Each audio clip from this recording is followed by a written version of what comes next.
हरियाणा में नए कांग्रेस अध्यक्ष का ऐलान होते ही बगावत का बम फूट गया। जिसका डर था वही हो गया। नाराज हो गए नेता। सीधे राहुल गांधी तक बात पहुंचा दी गई रात को ही और बता दिया कि फैसला गलत है। मैंने भी विरोध करने वाले नेता से बात की, वो पूरी बातचीत आपको सुनाऊंगा। इंटरव्यू है मेरे साथ उनका, कल ही घोषणा हुई, कल ही मैंने उनसे बात की जो आज आपको दिखाने जा रहा हूं। यानी जिस गुटबाजी से पार पाने के लिए कांग्रेस सख्त संदेश दे रही थी वो दूर करना इतना आसान नहीं दिख रहा। इधर घोषणा हुई नए प्रदेश अध्यक्ष की, नेता प्रतिपक्ष की, और उधर विरोध शुरू हो गया रात को ही। और इस फैसले पर नाराजगी के पीछे वजह क्या है वो भी मैं आपको बताने वाला हूं। दोस्तों नमस्कार, मैं आपका यार जतिन पत्रकार। हरियाणा कांग्रेस में बगावत, गुटबाजी, मनमुटाव, मनभेद ये कोई नई बात नहीं है। और इसका ताजा वाक्य उस समय आया, उस वक्त देखने को मिला जब कांग्रेस ने कल रात ही नए प्रदेश अध्यक्ष और नेता प्रतिपक्ष का ऐलान किया। और कल ही कांग्रेस के एक बड़े नेता ने इस पर सवाल उठा दिए, आपत्ति जता दी, गलत फैसला करार दिया। राहुल गांधी, पार्टी के प्रदेश अध्यक्ष बीके हरिप्रसाद तक को टैग कर दिया गया। अपनी बात उन तक सोशल मीडिया के जरिए पहुंचा दी गई। और जिस नेता ने नियुक्ति को गलत बताया है, मैंने उनसे नियुक्ति से ठीक पहले कल दोपहर में ही बातचीत की थी, वो पूरा मैं आपको दिखाता हूं। तो क्या लगता है कांग्रेस कब तक प्रदेश अध्यक्ष दे देगी और किनको बनाया जा सकता है आपके मुताबिक? बड़े वरिष्ठ नेता हैं आप। देखिए, ऐसा है कि जो सूत्रों से तो खबर ये है कि ओबीसी का अध्यक्ष बनाया जाएगा इस बार।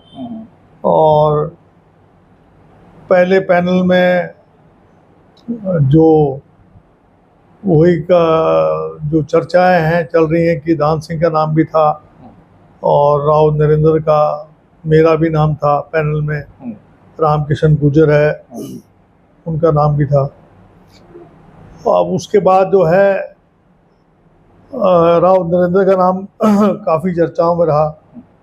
और अभी राहुल गांधी जब आए थे गुड़गांव तो वहाँ पर उन्होंने ये कह दिया किसी युवा चेहरा को हम मौका देंगे। तो फिर उससे ओबीसी में अगर कोई सबसे योग्य और उपयुक्त अगर कोई चेहरा है तो चिरंजीव राव है, क्योंकि वो एनएसयूआई में फिर राष्ट्रीय स्तर की जिम्मेदारी थी, जनरल सेक्रेटरी में भी रहे अपने एनएसयूआई में, और प्रदेश यूथ के अध्यक्ष, पहले इलेक्टेड अध्यक्ष हरियाणा के, मात्र 24 साल की उम्र में वो बन गए थे। और उसके बाद जो है सेक्रेटरी बने आईवाईसी के अंदर, यूथ कांग्रेस के अंदर नेशनल बॉडी में सेक्रेटरी रहे। और अभी फिलहाल जो है राजस्थान के प्रभारी हैं, नेशनल सेक्रेटरी हैं। तो मुझे लगता है कि हो सकता है कि उनका नाम भी पार्टी सोच रही हो। तो कहीं ना कहीं नए प्रदेश अध्यक्ष की नियुक्ति पर कैप्टन अजय यादव ने यह सवाल इसलिए उठा दिए क्योंकि कांग्रेस के वरिष्ठ नेता, पूर्व मंत्री और कांग्रेस ओबीसी मोर्चा के पूर्व राष्ट्रीय अध्यक्ष कैप्टन अजय यादव को यह उम्मीद थी कि उनके बेटे चिरंजीव राव को यह जिम्मेदारी पार्टी दे सकती है, लेकिन ऐसा नहीं हुआ। सवाल खड़े कर दिए गए। सोमवार रात करीब 8:30 बजे कांग्रेस ने ऐलान किया नए प्रदेश अध्यक्ष और नेता प्रतिपक्ष का। अहिरवाल से पूर्व मंत्री राव नरेंद्र सिंह को प्रदेश अध्यक्ष और भूपेंद्र हुड्डा को फिर से नेता प्रतिपक्ष बनाया। लेकिन ठीक 1 घंटे बाद रात को ही 9:30 बजे के आसपास कैप्टन अजय यादव ने पहले अंग्रेजी में एक पोस्ट किया सोशल मीडिया प्लेटफॉर्म एक्स पर, जो मैं आपको दिखा रहा हूं। राहुल गांधी को भी टैग किया, अपनी बात उन तक पहुंचा दी टैग करके। पार्टी के प्रदेश प्रभारी बीके हरिप्रसाद को भी टैग किया, जिसमें उन्होंने कहा कि पार्टी के गिरते ग्राफ पर आत्मचिंतन करने की जरूरत है।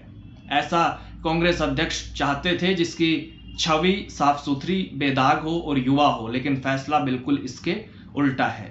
फिर करीब 1.25 घंटे के बाद एक और पोस्ट किया गया हिंदी में और कहा कि हरियाणा में कांग्रेस पार्टी के लगातार गिरते ग्राफ को देखते हुए आज लिए गए निर्णय पर पार्टी को आत्मनिरीक्षण करने की जरूरत है। राहुल गांधी जी की इच्छा थी कि हरियाणा कांग्रेस का अध्यक्ष एक ऐसे व्यक्ति को बनाया जाए जिसकी छवि पूरी तरह से साफ सुथरी, बेदाग और युवा नेतृत्व की पहचान रखने वाला। लेकिन आज का निर्णय इसके ठीक उलट दिखाई देता है। इस वजह से पार्टी कार्यकर्ताओं और कैडर का मनोबल बिल्कुल गिर गया है। यानी जिसका डर था कांग्रेस को वही हो गया। कांग्रेस ने खूब सोच समझकर फैसला लिया होगा, प्रदेश अध्यक्ष बनाने में काफी समय लिया और ऐसे नेता को कमान सौंपी गई जिसे इस रूप से देखा जा रहा है कि वो सबको साथ लेकर चल पाएंगे। किसी गुट को महत्व नहीं दिया गया इस बार, लेकिन उनके नाम का तो ऐलान होते ही विरोधी सुर दिखने लगे हैं, वो भी उन्हीं के अहिरवाल क्षेत्र में। अहिरवाल क्षेत्र के ही नेता ने विरोध कर दिया। दरअसल कैप्टन अजय यादव जो आपत्ति जता रहे हैं उसके पीछे एक कारण ये हो सकता है कि उनको ये लग रहा था कि कांग्रेस उनके बेटे चिरंजीव राव को प्रदेश अध्यक्ष बना सकती है, और ये बात उन्होंने मेरे साथ इंटरव्यू में कही भी, जो मैंने आपको अभी सुनाया। क्योंकि चिरंजीव राव ओबीसी वर्ग से ही आते हैं, अहिरवाल बेल्ट से हैं, युवा भी हैं, रेवाड़ी से विधायक रहे हैं, 2019 में जीते थे, पहला ही चुनाव लड़ा था, जीत गए थे, लालू यादव के दामाद हैं। लेकिन 2024 विधानसभा चुनाव जब उन्होंने दूसरी बार चुनाव लड़ा अपने जीवन का, तो वो हार गए। और उनका परिवार काफी लंबे समय से राजनीति में है, शुरुआत से ही कांग्रेस में है। कैप्टन अजय यादव तो राष्ट्रीय अध्यक्ष की जिम्मेदारी भी संभाल चुके हैं कांग्रेस ओबीसी मोर्चा की।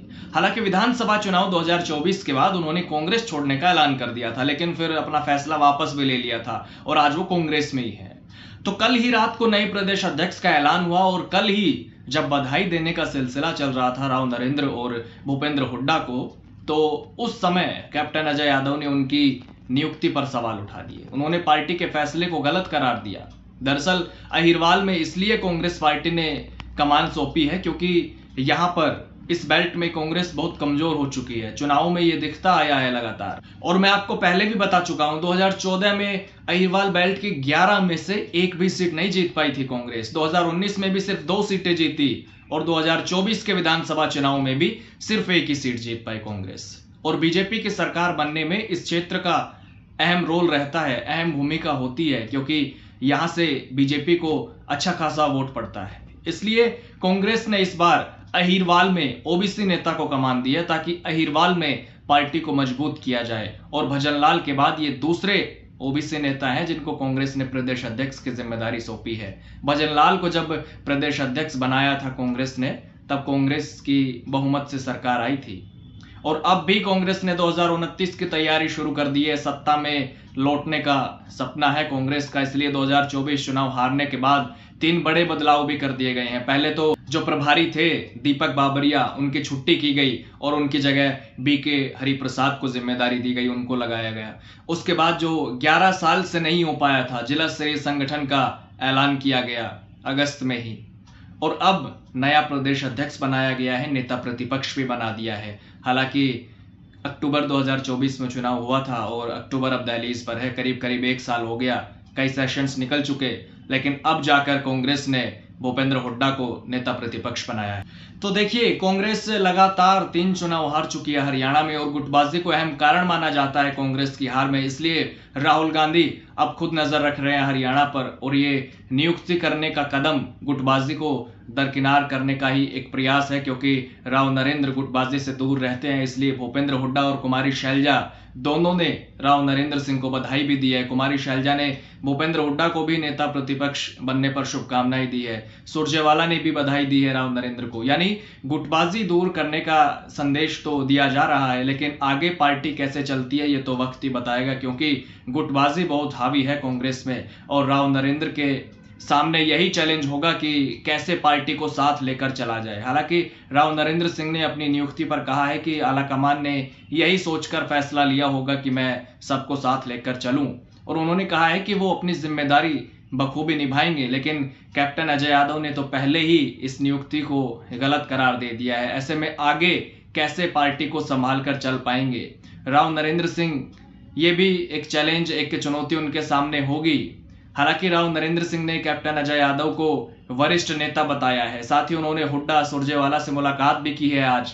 खैर, आपके लिए हमेशा की तरह कमेंट बॉक्स के दरवाजे खुले हुए हैं। आप बताइए, क्या कांग्रेस की गुटबाजी अब खत्म हो पाएगी?